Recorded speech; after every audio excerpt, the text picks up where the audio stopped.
গাজার উদ্দেশ্যে যাওয়া আন্তর্জাতিক সাহায্য বহরের শেষ নৌযান ম্যারিনেটো আটক করেছে ইসরায়েলি কমান্ডোরা।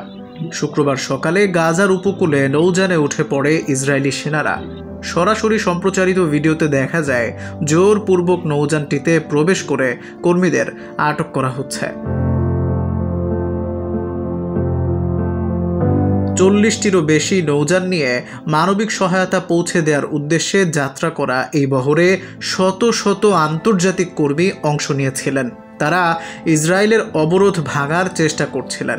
ইসরায়েল বলছে এসব নৌযান বৈধ নৌ অবরোধ ভাঙার চেষ্টা করছে, তবে কর্মীরা এটিকে মানবিক উদ্যোগ হিসেবে দাবি করছেন। আন্তর্জাতিক আইন অনুযায়ী মানবিক সহায়তা পৌঁছানোতে বাধা দেয়া যায় না। এ ঘটনায় গ্রিস সহ বিশ্বের বিভিন্ন দেশে হাজারো মানুষ প্রতিবাদে বিক্ষোভ করছে।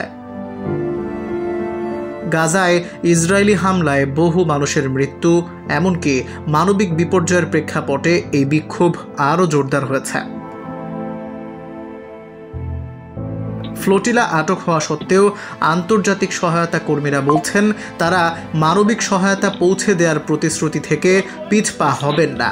পরিস্থিতি নিয়ন্ত্রণে রাখতে আন্তর্জাতিক সম্প্রদায়ের নজর কেড়েছে এই ঘটনা। আল মাহমুদ, চ্যানেল 18।